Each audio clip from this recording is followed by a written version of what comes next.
Hey everyone. If you love these gut-punching family drama stories, please smash that subscribe button and turn on notifications so you'll never miss the next one. Thanks for watching. The restaurant was tucked into the narrow streets of the Marais in Paris, the kind of place that had been serving the same coq au vin since the 1920s. December 15th, 2025, our 20th wedding anniversary. Outside, the first real snow of winter was falling in thick, silent flakes, turning the cobblestones into a soft white carpet. Inside, the air smelled of garlic, red wine, and beeswax candles. I'd reserved the private room upstairs for family only. 24 guests, our 2 grown daughters, Camille and Sophie. My parents, who had flown in from Lyon, her parents from Bordeaux, her brother Julien with his new wife, a handful of close friends. The table was set with white linen, silver candelabras, and the vintage Bordeaux we'd been saving since our 10th anniversary. Everyone had dressed up. The mood was warm, expectant. I arrived 10 minutes late. The door opened. I stepped in with a woman on my arm. She was tall, elegant, in a deep green velvet dress that caught the candlelight.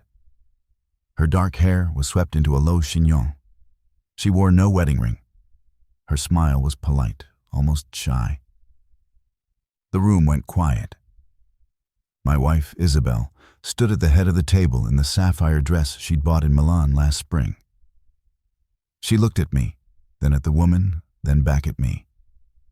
Her smile was frozen. I cleared my throat. "Everyone," I said, voice steady, "I'd like you to meet Elodie." A few people murmured hellos. My mother-in-law's fork paused midair. Julien frowned. Camille and Sophie exchanged glances. Isabel laughed, a short, sharp sound. "Oh, darling," she said, raising her glass, "introducing your mistress to the family? Bold move for our anniversary. Everyone, please, toast to transparency." Laughter rippled around the table, nervous, uncertain. I didn't smile. I walked Elodie to the 2 empty chairs beside mine. We sat. Isabel remained standing. 20 years, she said, voice bright. Can you believe it? And here we are, still surprising each other. She sat. The waiters began serving the first course, foie gras with fig compote. No one spoke for a long moment. Then my father cleared his throat. "So, Elodie, how do you know our son?" Elodie glanced at me. I answered for her. Elodie is a genealogist. She specializes in tracing family histories. We met 3 months ago when I hired her to research my mother's side of the family. There were some gaps. My mother looked up sharply. Isabel's smile tightened. "Gaps?" she said. "You never mentioned any gaps." "I didn't want to worry you," I said. "But it turns out there were quite a few." I reached into my jacket and pulled out a slim leather folder. I placed it on the table. "Elodie found something interesting," I continued. "A marriage certificate from 1947. Your grandfather, Paul Moreau, married a woman named Claire Dubois in a small mairie outside Bordeaux. The marriage lasted 6 months. Then it was annulled. Quietly, no one in the family ever spoke of it." Isabel's face went pale. Her father, André, set his wine glass down hard. "That's ancient history," he said. "It is," I agreed. "Until you realize the annulment was granted because Claire was already pregnant. With a son. Your father, Isabel. Your grandfather never acknowledged him. He paid Claire off. She raised the boy alone in a village near Libourne. The boy grew up, had a daughter, who grew up and had a son. I opened the folder. Birth certificates, photos, letters, DNA results. I slid the papers toward Isabel. Your half-brother Etienne, he's 52 now, lives in Toulouse, married, 2 children. He never knew his father's name until Elodie found him 3 weeks ago. The room was silent, except for the soft crackle of the fire in the corner. Isabel stared at the papers. Her voice was barely a whisper. You're lying. I'm not. I looked at Elodie. Elodie isn't my mistress, I said. She's my friend. And she's here because I asked her to be. Because tonight, I wanted the truth on the table. The same way you've been keeping secrets from me for 20 years. Isabel's eyes widened.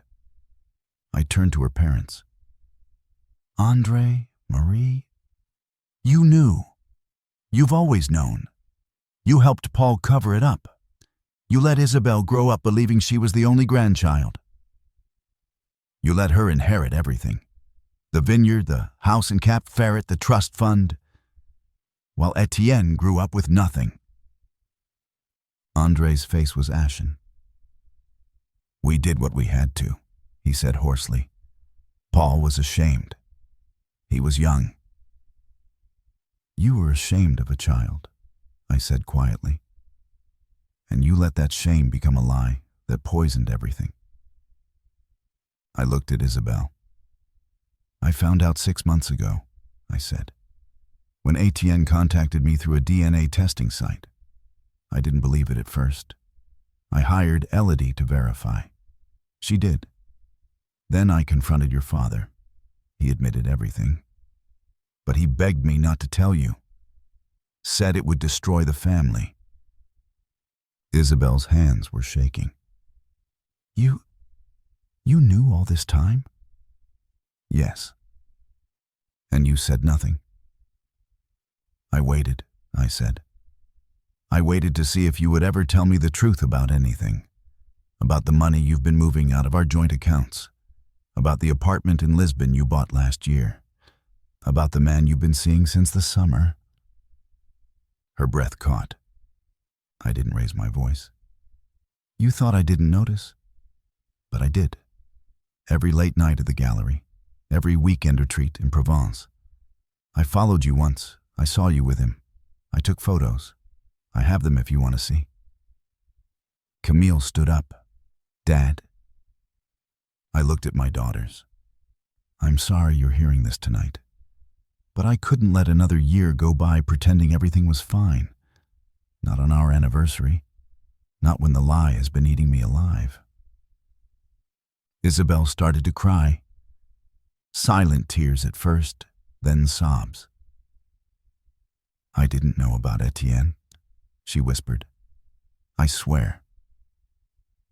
But you knew about the money, I said. You knew about him. She nodded once. I stood. I'm filing for divorce tomorrow, I said. The papers are already drawn. You can keep the house in Paris, the gallery, the car. I don't want any of it. But the vineyard in Bordeaux, that goes to Etienne. He's the rightful heir. I've already spoken to the notary. The transfer is in motion. Andre slammed his hand on the table. You can't do that. I can, I said. Because I bought the vineyard from you 3 years ago. Remember, you needed cash for Isabel's expansion.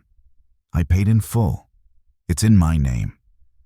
And I'm giving it back to the family it belongs to. I looked at Isabel one last time. 20 years ago, I promised to love you through everything.